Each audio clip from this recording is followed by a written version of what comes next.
नमस्कार साथियों, मैं सागर छिमवाल स्वागत करता हूं आपका हमारे चैनल देवभूमि फीड्स में, जहां हम बात करेंगे उत्तराखंड के लोगों की और यहां से जुड़े कुछ तथ्यों की। और आज हम बात करेंगे उत्तराखंड के चार धामों की। आइए जानते हैं क्या है ये चार धाम, क्यों की जाती है ये चार धाम यात्रा। इसकी शुरुआत होती है 8वीं शताब्दी में, जब महान दार्शनिक और धर्मगुरु आदि शंकराचार्य ने चार धाम की परिकल्पना की थी। आदि शंकराचार्य ने न केवल हिंदू धर्म के पुनर्जागरण में महत्वपूर्ण भूमिका निभाई, बल्कि भारत के चारों कोनों में चार पवित्र तीर्थ स्थलों को स्थापित किया। उत्तर में बद्रीनाथ, दक्षिण में रामेश्वरम, पूर्व में पुरी और पश्चिम में द्वारका। तब से चार धाम यात्रा हिंदू भक्ति का एक अहम हिस्सा बन गई है। हर साल लाखों श्रद्धालु इन पवित्र स्थलों की यात्रा करते हैं। वैसे ही जैसे भारत में चार धाम है, हमारे उत्तराखंड में भी चार पवित्र तीर्थ स्थल हैं।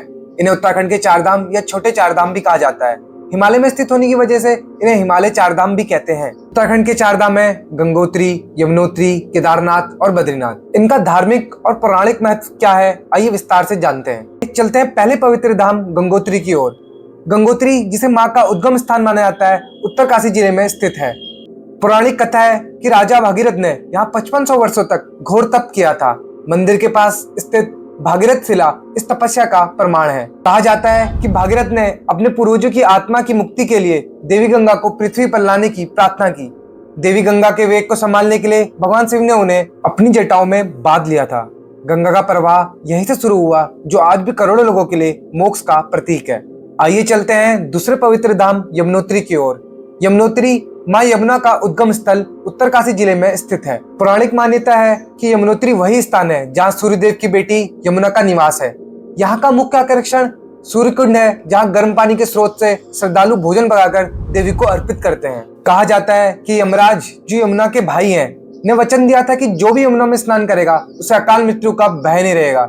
यमुनोत्री इसलिए ही मोक्ष के लिए एक महत्वपूर्ण स्थल माना जाता है। आइए चलते हैं तीसरे पवित्र धाम केदारनाथ की ओर। केदारनाथ भगवान शिव का पवित्र धाम रुद्रप्रयाग जिले में स्थित है।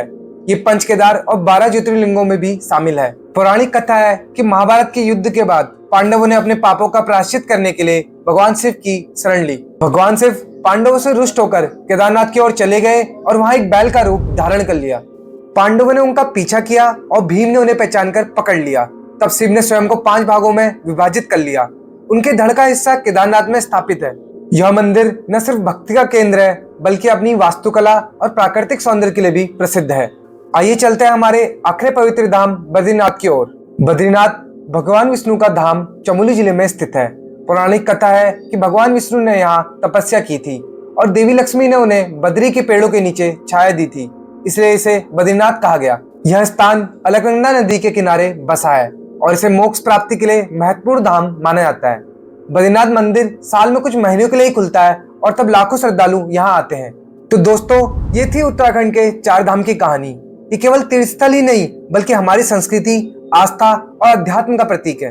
भारत के चार धाम और उत्तराखंड के चार धाम दोनों ही अपने अपने तरीके से हमारी धार्मिक धरोहर को जीवित रखते हैं। अगर आपको ये वीडियो पसंद आया हो तो इसे लाइक और शेयर करें, और हाँ, हमारे चैनल देवभूमि फीड्स को सब्सक्राइब करना ना भूलें।